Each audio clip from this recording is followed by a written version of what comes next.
là, c'est le retour du tribunal. C'est pour l'étape ultime qui est le verdict. Après, bien avant, on a assisté à une longue lecture, et cette lecture, c'est ce qu'on appelle la présentation des faits, leur qualification et la loi.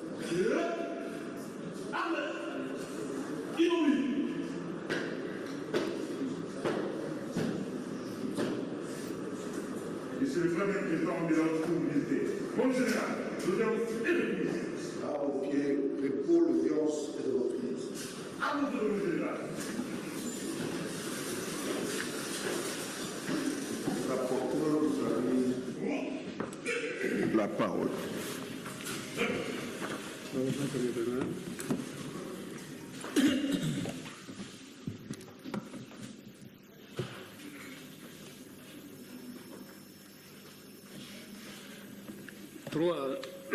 L'apologie ou la propagande des actes d'atteinte aux intérêts fondamentaux de la nation, des actes de terrorisme et des crimes de guerre.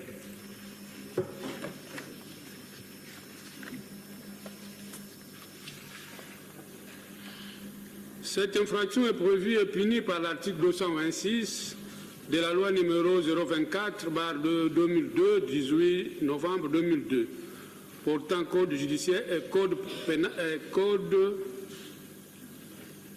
pénal militaire, lequel définit son régime répressif. La Haute Cour militaire rappelle qu'il n'existe pas en droit congolais une définition de la notion d'apologie ou la propagande des atteintes aux intérêts fondamentaux de la nation, des actes de terrorisme, des crimes de guerre. Cependant, en France, la jurisprudence, plus particulièrement la Cour de cassation française, chambre criminelle, dans son arrêt du 13 novembre 1993, considère que le crime d'apologie de terrorisme est constitué par le simple fait de présenter l'acte sous un jour favorable, même quand les propos n'incitent nullement à la commission d'actes similaires.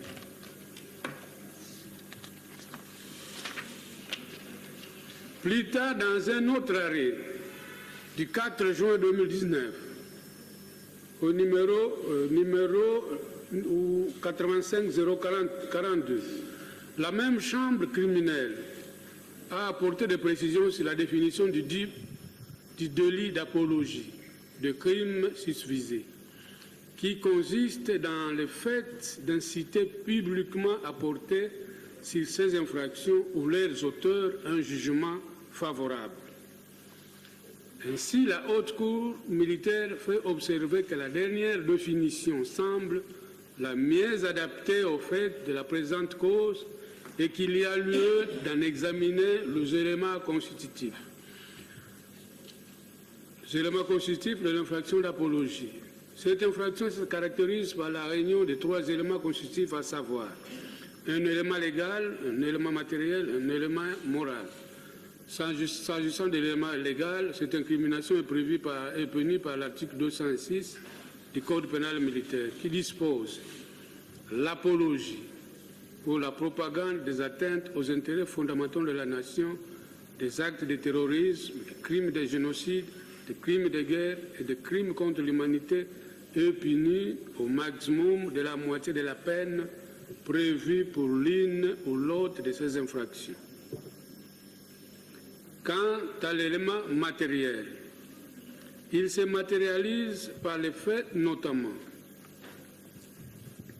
des discours, cris ou menaces, des cris imprimés, dessins, gravures, peintures, emblèmes, images de tout autre support de l'écrit, de la parole ou de l'image, de placards ou affiches, de tout moyen de communication par voie électronique.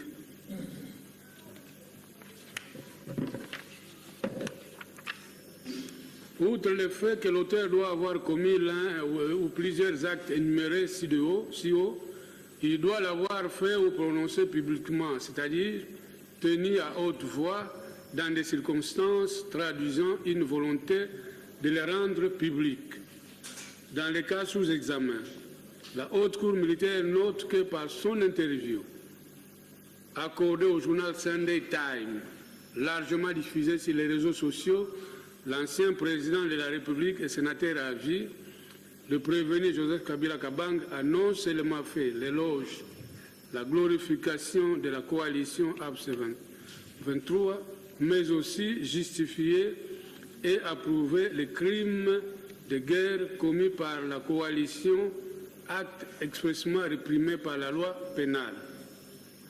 En effet, elle fait observer qu'en soutenant publiquement que la coalition AFC M23 représente les aspirations du peuple congolais et que c'est à tort que le gouvernement de la République démocratique du Congo la présente comme un groupe anarchique, une marionnette du Rwanda sans revendication légitime, le prévenu a, par ses discours publics et approbateur, fait l'apologie ou la propagande de crimes d'homicide intentionnel commis respectivement le 6 mai 2024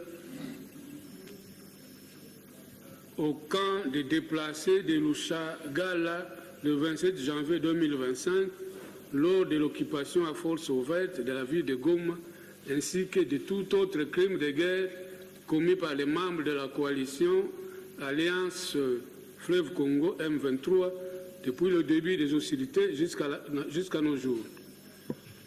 En effet, l'élément intellectuel consiste dans la mauvaise foi dans les chefs du prévenu. En effet, il doit être établi que l'auteur savait préalablement que sa prise de position était contraire aux intérêts fondamentaux de la nation. Dans les cas d'espèce, la Haute Cour militaire note que le prévenu, en sa qualité d'ancien président de la République et de surcroît sénateur à vie, savait que le mouvement du M23 du 23 mars,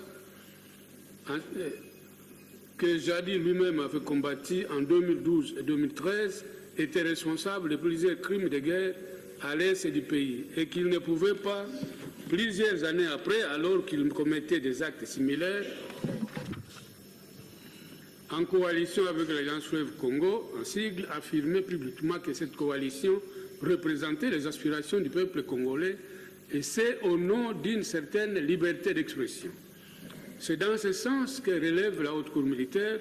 La Cour européenne des droits de l'homme s'est prononcée le 12 octobre 2008 dans une affaire d'apologie du terrorisme en déclarant que l'exercice du droit à la liberté d'expression était nécessairement limité dans une société démocratique.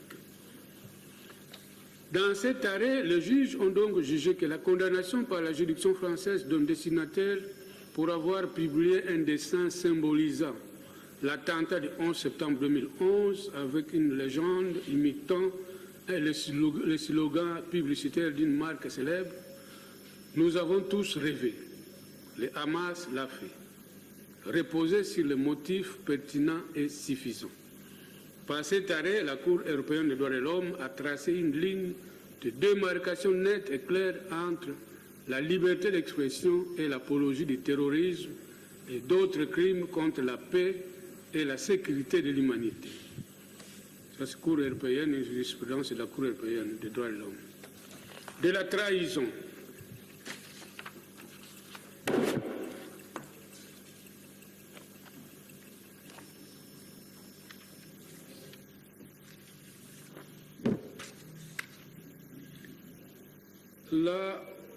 De la trahison. La Haute Cour militaire rappelle que cette infraction est prévue et punie par les articles 181 à 184 du Code pénal congolais, livre 2, et qu'elle est considérée comme un acte attentatoire aux institutions légitimes d'un État souverain ou à l'autorité établie.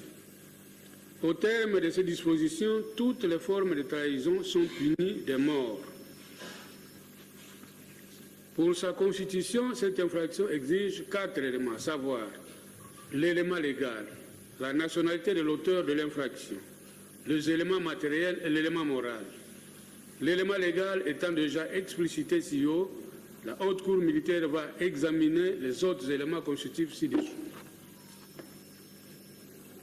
S'agissant de la nationalité de l'auteur de l'infraction, elle est un élément indispensable tant qu'elle est le point de distinction entre la trahison et l'espionnage. En effet, ces critères de nationalité permettent de distinguer l'infraction de trahison de celle d'espionnage, qui ne peut être perpétrée que par un étranger. Dans la doctrine là-bas, il y a Chibungu-Boni, à la page 732. Dans les cas d'espèce, la Haute Cour militaire relève que le prévenu Joseph Kabila Kabange est de nationalité congolaise. En effet, comme l'a dit l'organe poursuivant, il est congolais étant donné qu'il a assumé de hautes fonctions au sein des forces armées de la République démocratique du Congo à l'époque où il était militaire et pour avoir été candidat président de la République démocratique du Congo, fonction suprême occupée par lui pendant 18 ans, et pour cette vie reconnaître le statut de sénateur à vie. En outre, elle note que les éléments matériels de cette infraction sont selon l'article 118 du Code pénal congolais, livre 2, constitués notamment par le fait de porter les armes contre la République démocratique du Congo, d'entretenir des intelligences avec une puissance étrangère ou avec des agents ou avec ses agents pour engager cette puissance à entreprendre des hostilités contre la République démocratique du Congo ou pour lui en procurer les moyens. Délivrer à une puissance étrangère ou à ses agents des ouvrages de défense, postes, ports, magasins, matériel, munitions, vaisseaux appartenant à la République démocratique du Congo.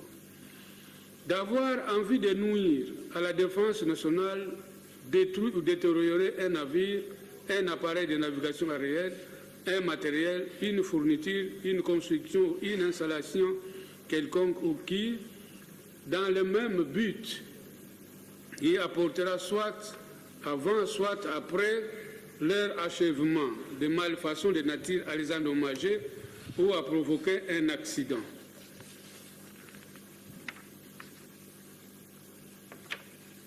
Dans les cas sous examen, les pièces du dossier de la cause, notamment le procès verbal d'audition de M. Eric Nkuba, ont révélé l'existence de multiples contacts entre M. Coré Nanga et le prévenu Joseph Kabila Kabange,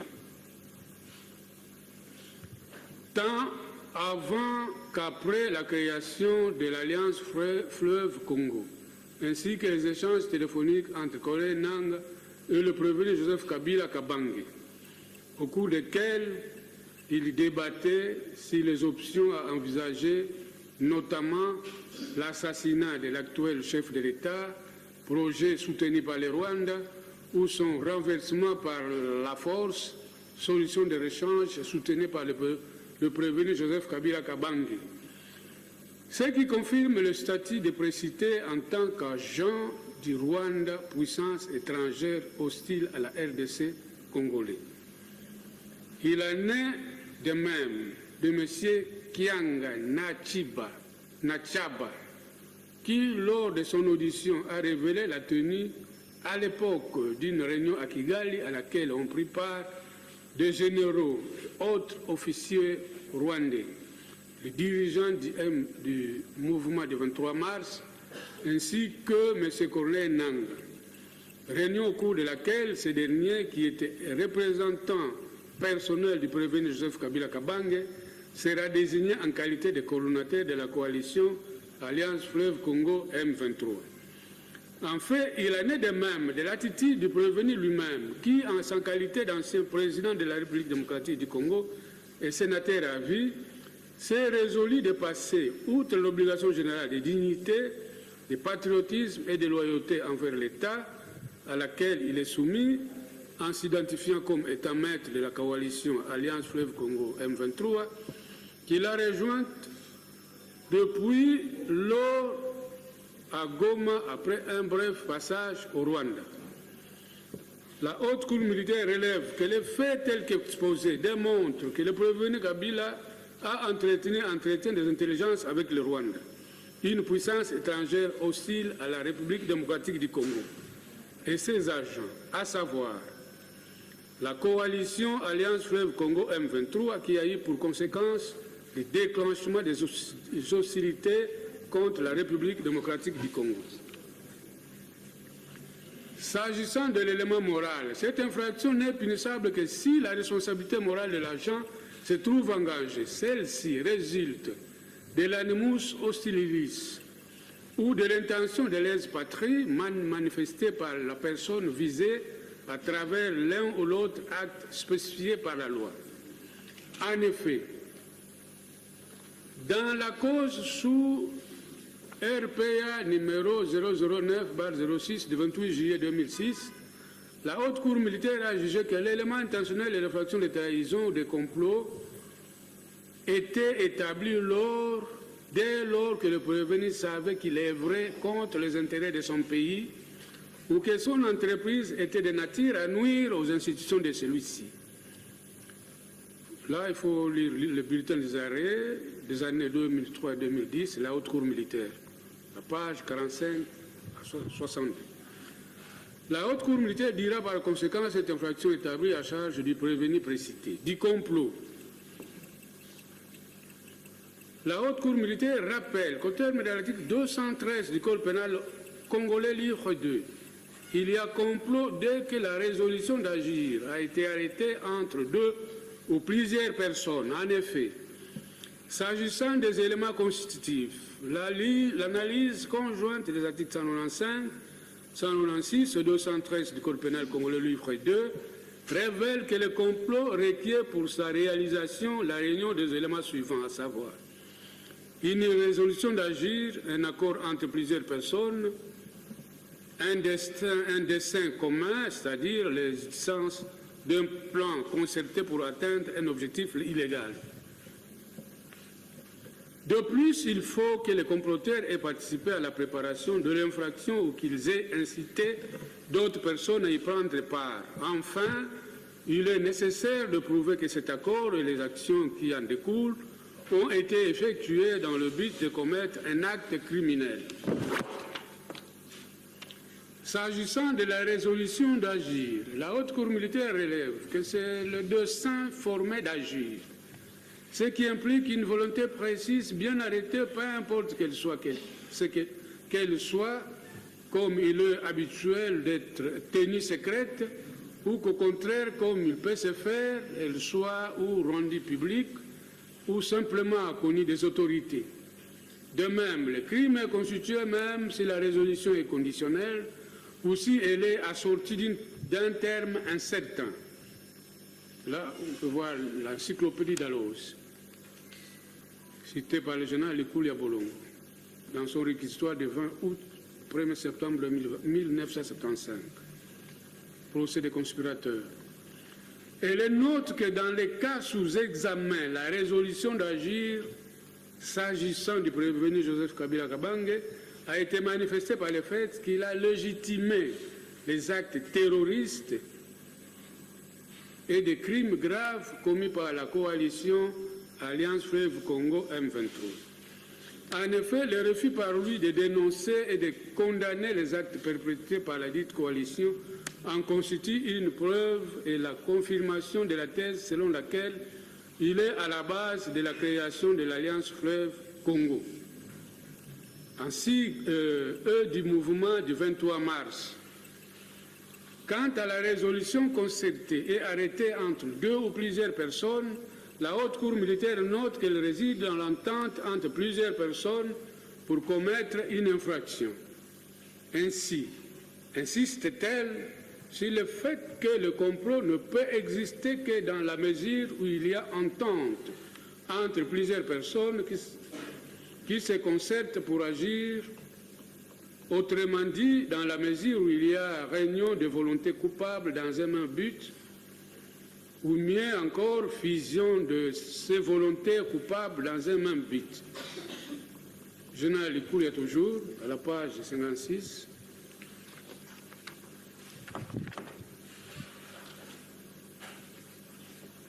Pour la haute cour militaire, cet élément existe dans la mesure où il y a eu une entente entre, d'une part, M. Corneille Nangaa et les autres acteurs de la coalition Alliance Fleuve Congo M23 et d'autre part avec le prévenu Joseph Kabila Kabange. En effet, la haute cour militaire s'est fait une conviction à partir des déclarations de M. Eric Kouba actées dans un procès verbal lors de son audition devant la justice et des différents faits d'audience pendant laquelle celui-ci a soutenu avoir en date du 15 mai 2024 à Kampala entendu le prévenu Joseph Kabila Kabange converser au téléphone avec M. Corneille Nangaa, avec qui il est resté en contact étroit, discutant de la manière la plus simple d'assassiner le président de la République, M. Félix Antoine Tshisekedi Tshilombo, projet envisagé par les dirigeants rwandais, ou sur celle de le chasser carrément du pouvoir par un coup d'État, évitant ainsi de faire de lui un héros national. Bien entendu, les révélations faites par Etienne Kouba constituent la résolution d'agir de manière concertée et arrêtée entre le prévenu Joseph Kabila Kabange, Corneille Nangaa et le reste des acteurs de la coalition Alliance Fleuve Congo M23. Quant au but poursuivi pour le comploteur, bien sûr, il s'agit d'un plan précis pour réaliser l'infraction. Un plan où, dans sa conception ou sa matérialité, chaque participant doit avoir joué un rôle dans la préparation ou l'exécution de l'infraction ou avoir incité d'autres personnes à y prendre part. Entre plusieurs personnes pour qu'il y ait complot, mais faut-il aussi que cette entente ait pour but de nuire et de commettre un acte illégal. En effet, la haute cour militaire note que dans le cas d'espèce, le prévenu Joseph Kabila Kabange s'est résolu de concert avec M. Corneille Nangaa de changer le régime constitutionnel en place en renversant l'actuel président de la République par la force, et c'est sachant qu'un tel acte était susceptible de semer les désordres et la désorganisation au sein du pays. C'est de l'organisation de mouvements insurrectionnels. La haute cour militaire rappelle qu'au terme de l'article 136 du Code pénal militaire, constitue un mouvement insurrectionnel toute violence collective de nature à mettre en péril les institutions de la République ou à porter atteinte à l'intégrité territoriale. L'article 139 de la même loi réprime le fait de diriger, d'organiser ou de commander un mouvement insurrectionnel.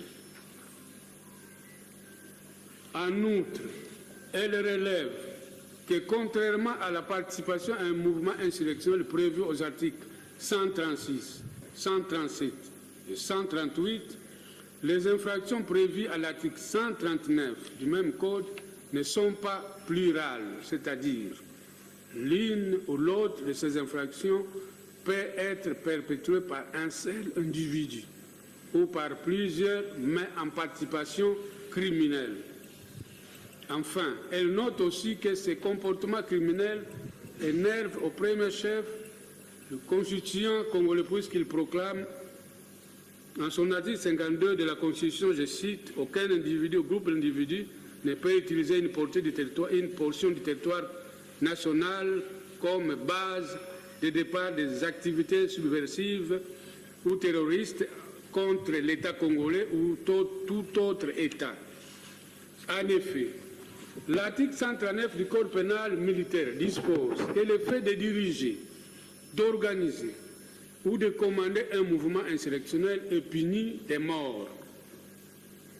Il récite que cette triple incrimination exige pour sa constitution la réunion des éléments matériels et l'élément intentionnel commun aux trois faits infractionnels, à savoir l'acte de direction, de commandement et d'organisation. Les éléments matériels doivent porter sur la violence collective formant légalement le mouvement insurrectionnel. Il peut s'agir spécifiquement de l'acte d'organisation, comme dans les cas d'espèce, lequel, pris isolement, suffit à établir pleinement l'infraction définie par la loi lorsque la responsabilité morale de l'agent est établie. En effet, les concepts organisation s'entendent de toute action délibérée consistant à préparer ou à assurer la mise en œuvre d'une entreprise subversive destinée à compromettre gravement l'ordre public, voire à mettre en péril l'existence de l'État. Cette action peut être concrétisée notamment par le recrutement des membres du mouvement, leur entraînement ou formation, l'achat ou la fourniture des armes et munitions, des lieux d'entreposage, la fourniture de moyens pécuniaires ou logistiques, l'acquisition de moyens de subsistance même aux dépens des institutions publiques ou privées et des particuliers, les campagnes de conquête morale ou d'intimidation des populations locales, l'occupation forcée des habitations d'autrui. Il en ressort que l'organisation des mouvements insurrectionnels constitue tant un acte de mise en forme que de planification. Bref, l'acte d'organisation se révèle comme la cause première du mouvement insurrectionnel, peu importe qu'il ait produit ou non ses effets néfastes. Là, c'est la doctrine du général Moutata Louaba dans son droit pénal militaire, à la page 92. La Haute Cour militaire note que dans le cas sous examen, considéré comme l'un des initiateurs de l'Alliance Fleuve Congo, le prévenu 6 identifié a donc recruté plusieurs cadres du mouvement, dont Corneille Nang, à qui il a confié le rôle de coordonnateur au poste étendard du mouvement subversif. Outre le recrutement, le prévenu a également assuré l'approvisionnement en divers moyens aux insurgés. Cette organisation doit porter sur les actes de violence collectivement formant légalement le mouvement insurrectionnel, c'est-à-dire ceux de nature à mettre en péril les institutions de la République ou ceux susceptibles de perturber le fonctionnement normal de l'entité étatique. Bien entendu, dans les cas d'espèce, la Haute Cour militaire relève qu'en sa qualité de l'un des initiateurs de l'Alliance Fleuve Congo, le prévenu Joseph Kabila Kabange a contribué de manière significative au recrutement des insurgés, à la logistique du mouvement, ainsi qu'aux autres activités, notamment celles organisées au Kenya pour rendre publique l'Alliance Fleuve Congo comme mouvement politico-militaire. Enfin, l'élément moral consiste dans l'intention. L'organisation demeure une infraction éminemment intentionnelle. À cet égard, elle doit être réalisée de manière libre et consciente, c'est-à-dire que l'auteur dont le champ d'application n'est point limité à une quelconque qualité doit respectivement et lucidement savoir qu'il assure l'organisation d'un mouvement insurrectionnel. En un mot, le législateur exige de la part de l'agent de conception de cette infraction une action délibérée perpétrée en connaissance du caractère subversif du mouvement mis sur pied avec le concours d'autres membres. Doctrine générale Moutata Louaba, même livre, édition, page 94. Dans les cas d'espèce, le fait de la présente cause ainsi que les éléments de preuve recueillis attestent que c'est de manière intentionnelle et délibérée que le prévenu a organisé à travers la coalition Alliance Fleuve Congo, M23, une violence collective de nature à mettre en péril les institutions de la République démocratique du Congo ou à porter atteinte à l'intégrité du territoire national. De ce qui précède, la Haute Cour militaire dira établir cette infraction dans les chefs du prévenu précité. De la peine à appliquer.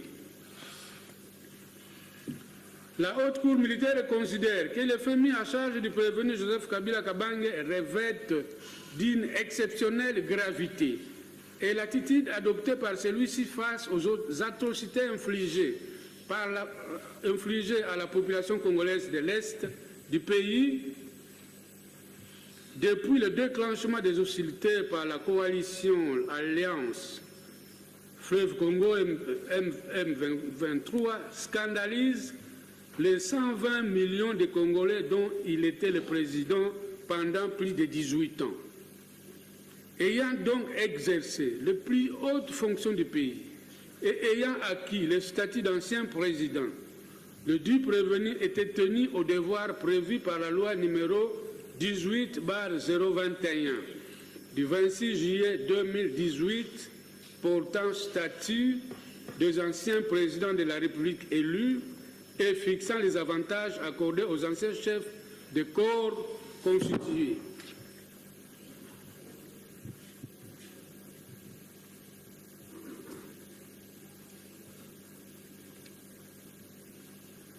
En effet,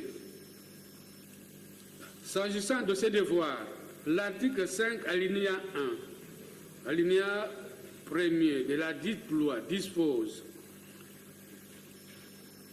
tout ancien président de la République élu est soumis à une obligation générale de réserve, de dignité, de patriotisme et de loyauté envers l'État.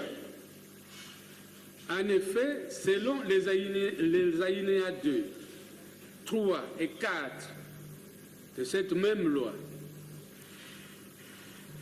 l'obligation de réserve implique notamment l'interdiction formelle de divulguer et de révéler des secrets d'État ou des informations qui, en raison de leur nature et ou de leurs conséquences, ne peuvent être connues que des seules autorités nationales. L'obligation de dignité consiste à adopter un comportement ou des attitudes qui ne violent pas la loi, ni ne portent atteinte à l'ordre public et aux bonnes mœurs. L'obligation du patriotisme et de loyauté envers l'État implique une disponibilité permanente à faire montre d'une fidélité sans faille envers la nation, le peuple congolais et les institutions de l'État. N'ayant pas observé les devoirs auxquels la loi suscitée les soumet, la haute cour militaire condamnera le prévenu Joseph Kabila Kabange à une peine sévère et ordonnera son arrestation immédiate, conformément à l'article 85 du Code des procédures pénales ordinaires tel que modifié à ce jour. De l'action civile,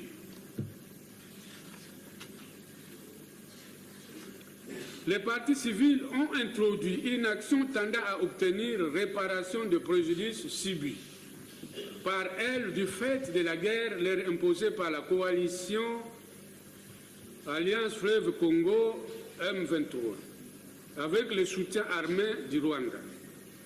À cette fin, elles ont invoqué les dispositions des articles 258 du Code civil congolais, livre 3, 77 et 226 du Code judiciaire militaire. L'article 77, alinéa 1er du Code judiciaire militaire dispose que l'action pour la réparation du préjudice causé par une infraction relevant de la compétence d'une juridiction militaire peut être poursuivie par la partie lésée en se constituant partie civile en même temps et devant le même juge que l'action publique. Tandis que l'article 226, alinéa 1er du même code dispose que lorsque la juridiction militaire est saisie, la partie lésée par les faits incriminés peut la saisir de l'action en réparation en se constituant partie civile. L'article 258 dispose, du Code civil, livre 3, dispose: tout fait quelconque de l'homme qui cause à autrui un dommage oblige celui par la faute duquel il est arrivé à le réparer. Au regard de demandes des parties civiles, la Cour des sciences rappelle que leur examen en vue de la réparation des préjudices subis requiert l'analyse des points ci-après: la détermination des parties civiles, la recevabilité des actions, le fondement des actions civiles, la réparation. La haute cour militaire se penchera sur les critères juridiques de la réparation du dommage afin d'apprécier le fondement des actions civiles avant de s'atteler à la détermination et à l'évaluation des préjudices, de la détermination des parties civiles. Plusieurs personnes morales se sont jointes à l'action publique mise par l'auditeur général pour obtenir la réparation des préjudices résultant des faits mis à charge du prévenu Joseph Kabila Kabang, pour lesquels la Cour de séance s'est déclarée régulièrement saisie. Il s'agit de la République démocratique du Congo, la province du Nord Kivu, la province du Sud Kivu, la province de l'Ituri, l'organisation non gouvernementale défense des victimes des crimes sans frontières, l'ASBEL, action d'accompagnement de veuves et orphelins de guerre, de la recevabilité des actions de partie civile, l'examen des actions en réparation de dommages subis par les victimes exige la vérification de la validité de la constitution de partie civile, la vérification de la validité de la qualité de demandeur en réparation, enfin la considération des critères juridiques de réparation des préjudices.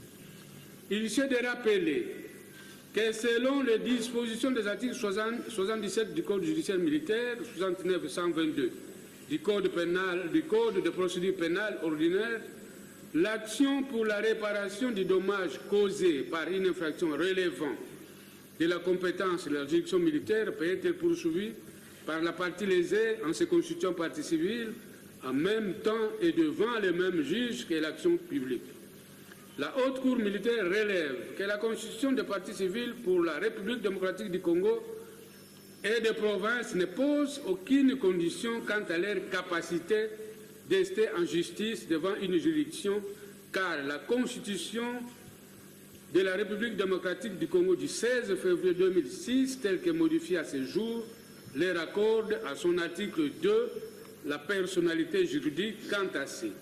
Cependant, les personnes morales, associations sans but lucratif, doivent se conformer à la loi numéro 004/2001 du 20 juillet 2001 portant dispositions générales applicables aux associations sans but lucratif et aux établissements d'utilité publique, spécialement à ces articles 3 à 8 et 57.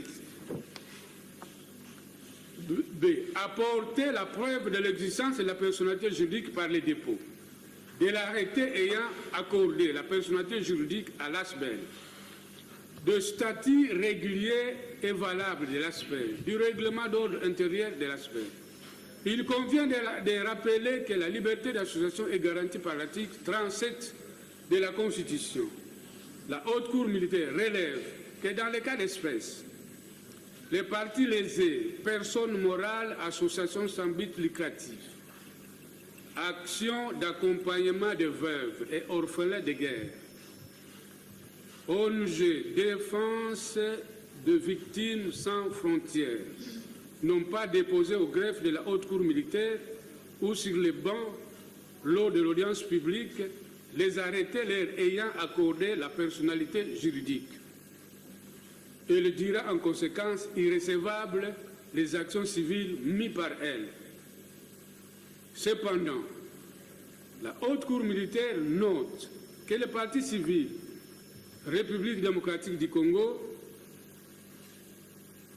les provinces de l'Ituri, du Nord Kivu, Sud Kivu, ont agi par le biais des avocats ayant reçu procuration de faire acter la constitution de la partie civile de la République démocratique du Congo et de 3 provinces dans cette cause, des personnalités habilitées par la loi d'ester en justice, à savoir le vice-ministre de la Justice et contentieux international pour les avocats du Conseil pour les avocats conseils de la République et des gouverneurs des provinces concernées.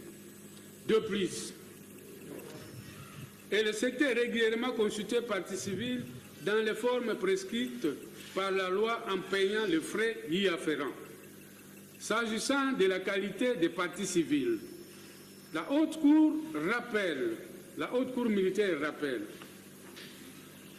que la doctrine admet d'une part que l'action civile en réparation d'un dommage causé par une infraction est accordée à tous ceux qui ont souffert du dommage directement causé par cette infraction. Et cette personne est appelée victime principale du dommage. Là, il faut voir la doctrine, Alex Well, dans le droit civil, obligation, page, vous voyez, Président Lose, au numéro 603. D'autre part, qu'à côté de la victime principale du dommage, il peut exister d'autres victimes éloignées qui souffrent matériellement ou moralement du dommage survenu à celle-là. Pour la haute cour militaire, toutes les parties civiles sont des victimes directes, entendues comme celles ayant directement subi un préjudice du fait d'une infraction. Quant aux critères juridiques, il s'agit de l'existence d'un fait générateur de responsabilité, l'existence d'un préjudice personnel et direct, certain et licite, le lien de cause à effet entre le fait générateur et le préjudice. La haute cour militaire rappelle que le fait générateur de la responsabilité doit être la cause efficiente du dommage causé, fait sans lequel le dommage ne se serait pas produit. Même doctrine reprise dans l'arrêt Alamba. Selon toutes les parties civiles, constitue les faits générateurs sans lesquels elle n'aurait pas subi le préjudice dont elle réclame réparation. Les infractions mises à charge du prévenu Joseph Kabila Kabange, telles que déterminées dans la décision de renvoi, à savoir crime de guerre par homicide intentionnel, crime de guerre par viol, crime de guerre par attaque contre le bien protégé, apologie ou propagande des actes de crimes de guerre, trahison, complot, organisation de mouvements insurrectionnels. Pour la République démocratique du Congo, elle affirme par le canal de ses avocats avoir connu un préjudice financier évalué à 701 millions de dollars américains, provenant d'une grande perte de ressources financières à la République démocratique du Congo, qui est ainsi privée de la quote-part des ressources financières que généreraient les provinces occupées par l'Alliance Fleuve Congo M23. Un préjudice matériel résultant des dépenses militaires fixées à 9 milliards de dollars américains,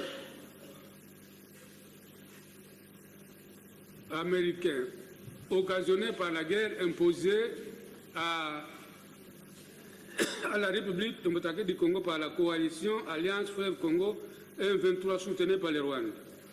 Du manque à gagner en termes d'impôts de l'ordre de 3 milliards de dollars américains. Du manque à gagner représentant la valeur des pillages des minéraux par le Rwanda pour la période de 3 ans, 2023-2025, évalué à 3 milliards de dollars américains. De la destruction et de l'occupation des écoles par les rebelles soutenus par les prévenus, évalué soit à 17 milliards 400 millions de dollars américains. Des dépenses pour couvrir les provisions de sur-honoraires au profit de 7 cabinets d'avocats constitués, évalués à 2 480 000 dollars américains. Outre le préjudice si haut vanté, elle soutient sans évaluer la hauteur qu'elle a subi des préjudices moraux, corporels et d'accompagnement.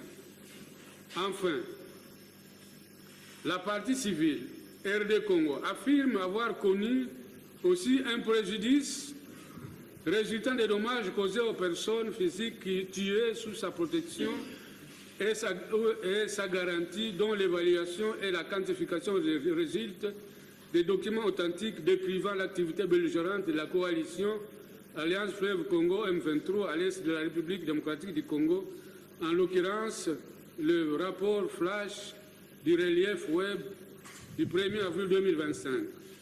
En effet, le dit rapport établit que le conflit entre les acteurs armés non étatiques, notamment le mouvement du 23 mars, et les forces armées du gouvernement congolais, s'est poursuivi sans relâche au cours des derniers mois, faisant plus de 7000 morts, rien qu'en 2025. 7,8 millions de personnes déplacées à l'intérieur de la République démocratique du Congo et 103 000 personnes cherchant refuge dans les pays voisins. Le montant des dommages et intérêts est donc de 5 933 407 200 dollars américains, représentant les dommages causés aux vies et à l'intégrité physique des personnes.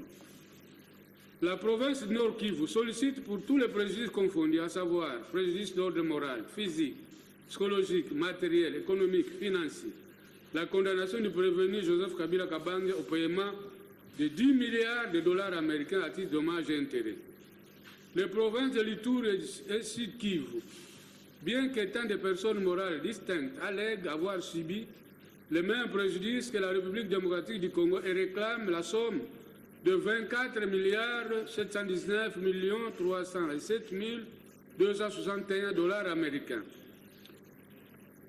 L'aspect l'action d'accompagnement de veuves et orphelins pour avoir subi non seulement un préjudice matériel, mais aussi tous les autres préjudices confondus pour chacun d'eux en réparation de préjudices subis de dommages et intérêts de l'ordre de 100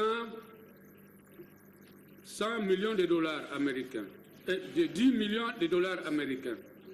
L'ONG Défense des victimes sans frontières, quant à elle, postule à titre d'indemnisation le montant de 10 millions de dollars américains pour réparation de préjudices matériels subis de tous les autres préjudices confondus. La réparation de la détermination de préjudices subis par les parties civiles. La Haute Cour militaire rappelle qu'elle n'examinera que les demandes de réparation de préjudices résultant des faits générateurs circonscrits dans la décision de renvoi, laquelle fixe le cadre spatio-temporel, à savoir les provinces du Nord et Sud Kivu pour la période allant de 2023 à 2025. Elle rejettera toute demande en réparation liée aux faits commis en dehors de ces deux provinces et au-delà de la susdite période, notamment ceux commis dans la province de l'Ituri. La Haute Cour militaire relève que pour une réparation intégrale, le juge est tenu de respecter le principe d'une évaluation in concreto, en recherchant les méthodes permettant d'éviter l'arbitraire pour coller le plus près à la réalité concrète. Elle note que certaines parties civiles ont opté pour la méthode dite poste par poste pour solliciter la réparation de préjudices subis et d'autres pour la réparation globale. La Cour des séants adoptera la méthodologie choisie par chaque partie civile pour déterminer l'évaluation de préjudice subi par elle. La Haute Cour militaire relève que le préjudice corporel est une atteinte initiale à l'intégrité physique et psychique de la personne humaine et est à l'origine d'un faisceau de préjudice avec son cortège de souffrances physiques et morales et d'incidences économiques et financières. Qu'ainsi définie, une personne morale ne peut en subir. Quant au préjudice financier, dont la réparation est sollicitée par la partie civile, la République démocratique du Congo, la Haute Cour militaire ne le retiendra pas pour la raison qu'elle explique ainsi. Ce préjudice réside dans la variation d'une valeur ou du cours d'un titre financier. Et dans le cas sous analyse, la preuve d'une telle variation n'a pas été apportée. Elle considère cependant qu'en dehors de préjudices si haut exposés et exclus du champ de réparation, les autres préjudices peuvent être regroupés en trois catégories. Le préjudice matériel, le préjudice écologique ou environnementaux et le préjudice moral. Les préjudices matériels sont analysés comme une atteinte à un intérêt patrimonial qui peut se manifester par la destruction, la dégradation, la perte éprouvée ou un manque à gagner, mais qui ne résulte pas d'une atteinte initiale à l'intégrité physique ou psychique de la personne humaine.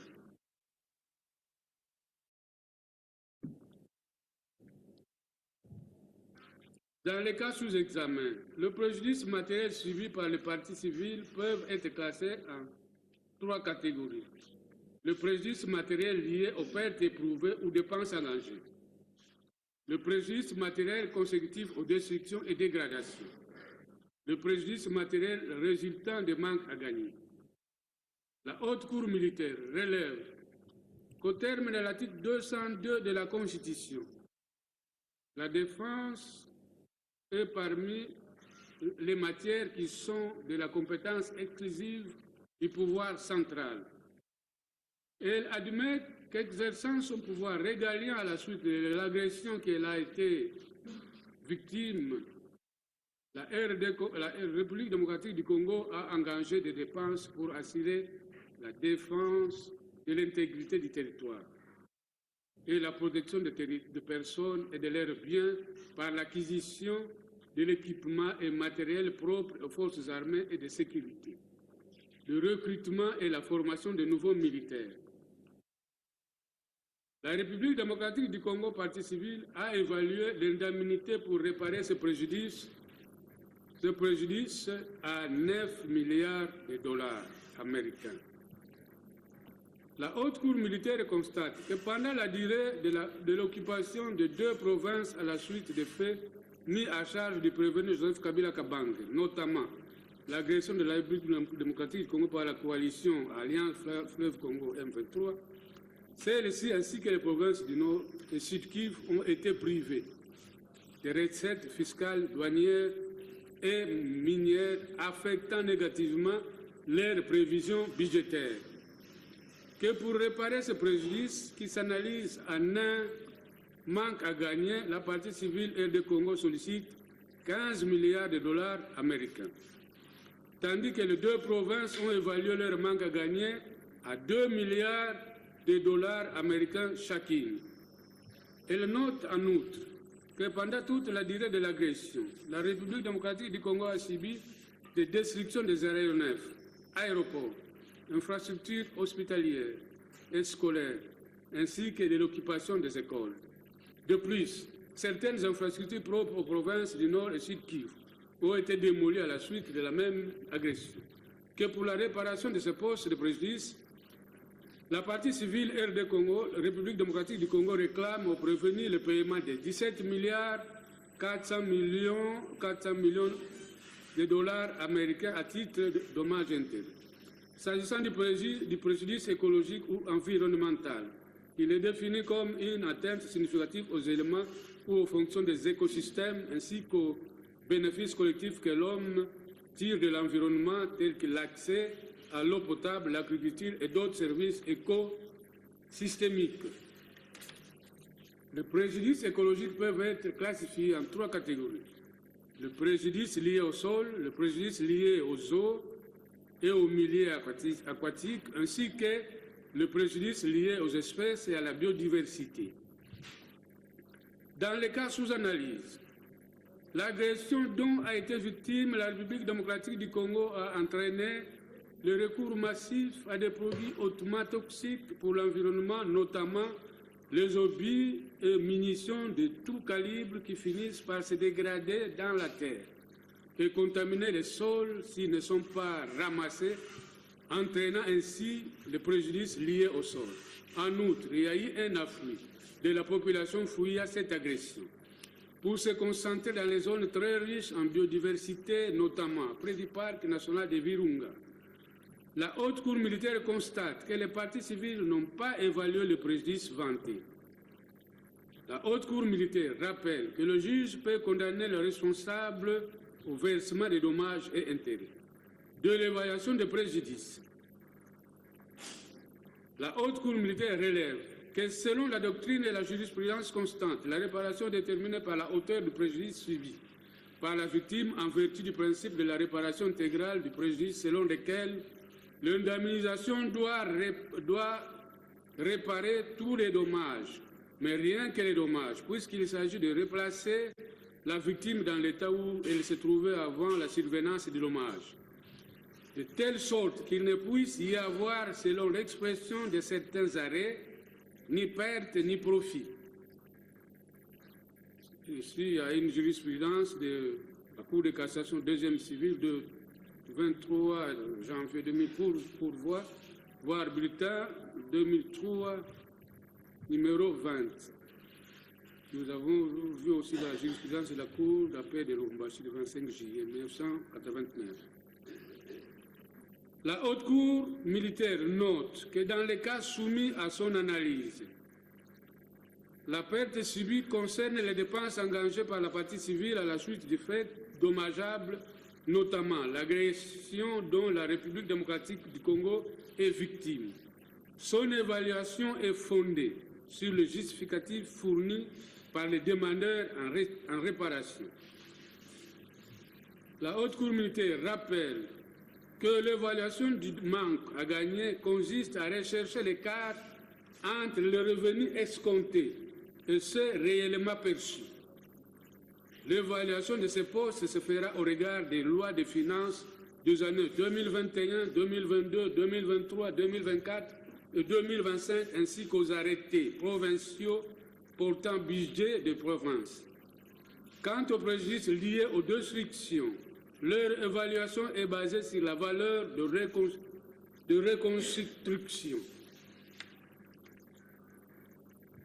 Faute d'éléments permettant d'évaluer objectivement tous ces préjudices, la Haute Cour militaire les évaluera ex aequo et bono, comme suite. Préjudices liés aux pertes subies ou dépenses engagées. À la République démocratique du Congo, 9 milliards de dollars américains. Préjudices liés au manque à gagner. À la République démocratique du Congo, 5 milliards de dollars américains. À la province du Nord Kivu, 2 milliards de dollars américains. À la province du Sud Kivu, 2 milliards de dollars américains. Préjudices liés aux destructions. À la République démocratique du Congo, 5 milliards de dollars américains. À la province du Nord Kivu, le Sud Kivu, non, n'ayant. Préjudice écologique. À la République démocratique du Congo, 5 milliards de dollars américains.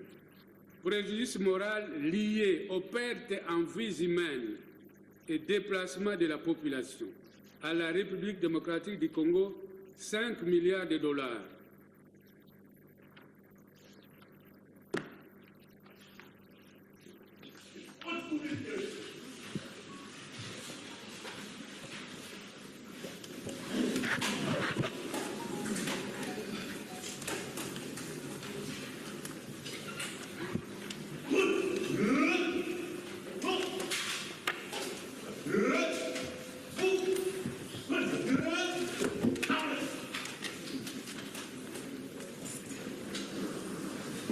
Par ces motifs, la Haute Cour militaire, statuant publiquement et par défaut à l'égard du prévenu Joseph Kabila Kabange, le ministère public entendu, vu la Constitution de la République démocratique du Congo, peut que modifiée en son article 149, vu la loi numéro 023/2002 du 18 novembre 2002 portant Code judiciaire militaire en ses articles 1er, 2e, 4e, 6e, 8e, 10e, 227e, 32e, 34e, 77e, 120, 112, alinéa 6, 226,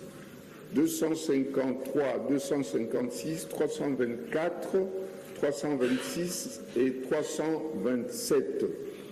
Vu le Code pénal ordinaire en ses articles 4, 21 bis, point 1, 223.1a et 2a et d, 182.1, 196 et 213, vu le Code de procédure pénale ordinaire, vu le code pénal militaire en ses articles 7, 26, 206, 136 et 139, vu l'ordonnance numéro 22/024 du 18 mars 2002 modifiant et complétant l'ordonnance numéro 21/016 du 3 mai 2021 portant mesures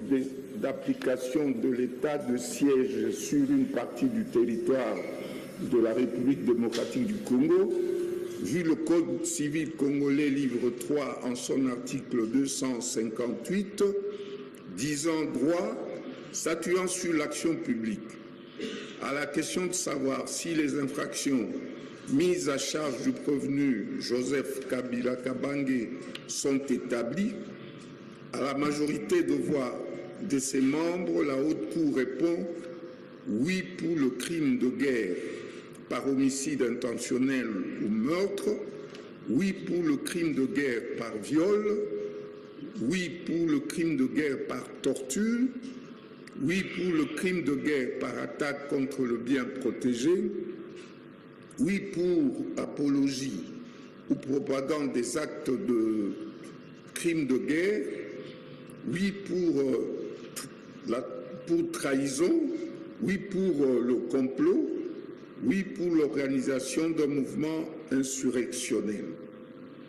2. À la question de savoir si le prévenu est responsable pénalement des crimes commis par les membres de la coalition et par lui-même,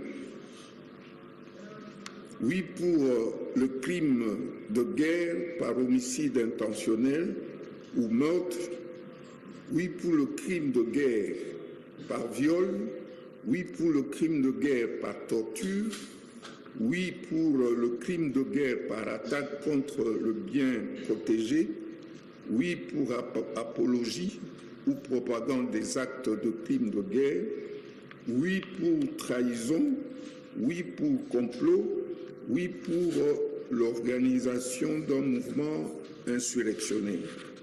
Bien sûr, pour les crimes de guerre, c'est en participation criminelle avec la coalition AFC M23. À la question de savoir s'il y a lieu de retenir en sa faveur de circonstances atténuantes, à la majorité de voix de ses membres, la Haute Cour répond non. En conséquence, elle condamne sans admission de circonstances atténuantes le prévenu à la peine de mort pour le crime de guerre par homicide intentionnel ou meurtre, à la peine de mort pour le crime de guerre par viol, à la peine de mort pour le crime de guerre par torture, à la peine de mort pour le crime de guerre par attaque contre le bien protégé, à la peine de mort pour apologie ou propagande des actes de crimes de guerre, à la peine de mort pour trahison, à la peine de mort pour l'organisation d'un mouvement insurrectionnel, à 15 ans de servitude pénale principale pour complot. Faisant application de l'article 7 du Code pénal militaire, elle prononce une seule peine, c'est-à-dire la plus forte, soit la peine de mort. Statuant sur l'action civile, dit les actions civiles des partis civils, ONG Défense des victimes de crimes sans frontières et l'ASBEL, Action d'accompagnement des veuves, orphelins, victimes de guerre, en sigle AVOVIG, irrecevable. Dit l'action civile de la province de l'Ituri, recevable mais non fondée. Dit les actions des partis civils, République démocratique du Congo et les provinces du Nord et Sud Kivu recevables et fondées. En conséquence, condamne le prévenu au paiement des dommages-intérêts fixés de la manière suivante. 29 milliards de dollars américains à la partie civile RD Congo, répartis ainsi qu'il suit. Pour le préjudice moral, 5 milliards de dollars. Pour le préjudice écologique, 5 milliards de dollars américains, bien sûr. Pour le manque à gagner, 5 milliards de dollars américains. Pour les dépenses engagées pour la défense, 9 milliards de dollars américains. Pour les destructions des écoles et autres infrastructures, 5 milliards de dollars américains. Condamne également le prévenu au paiement de dommages-intérêts fixés à 2 milliards de dollars américains à la partie civile province du Nord Kivu pour tous les préjudices subis et à 2 milliards de dollars américains à la partie civile sud Kivu pour les mêmes préjudices. Enfin, condamne le prévenu au paiement des frais d'instance à tarifer par le greffier payable dans le délai de 15 jours ou à 6 mois de contrainte par corps, à défaut de paiement dans le délai ainsi imparti, ordonne son arrestation immédiate. Ainsi arrêté et prononcé en audience publique de ce jour à laquelle ont siégé le lieutenant-général Mutombo Katala Etienne de Joseph, premier président, le général de brigade Nzaou Keba Jean-Claude, c'est Jean-Claude ou Joseph? Jean-Claude, rapporteur, le général-major Bombele Lola Camille, juge assesseur, l'amiral Kuyandi Lukombo Emery, juge assesseur, le commissaire divisionnaire Amatou, juge assesseur. Avec la présence constante au débat de l'officier du ministère public représenté par le lieutenant-général Dikoulia Bakoumi Jean-Luc, Lucien René plutôt, auditeur général près la haute cour militaire, et l'assistance du colonel Ngaloula Jeanne Françoise, greffier du siège, arme au pied.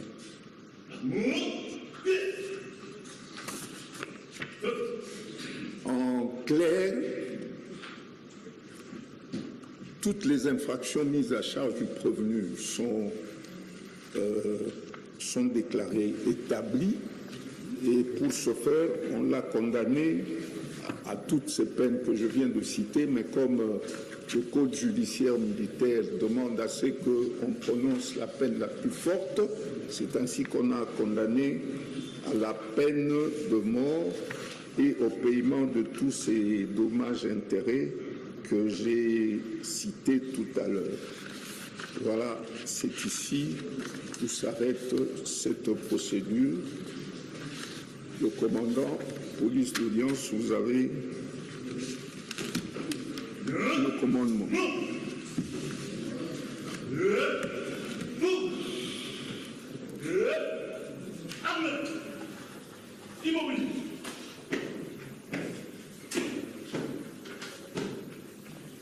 Monsieur le Premier Président de la haute cour militaire, mon général, l'audience de ce jour élevée. Arme au pied, l'audience élevée.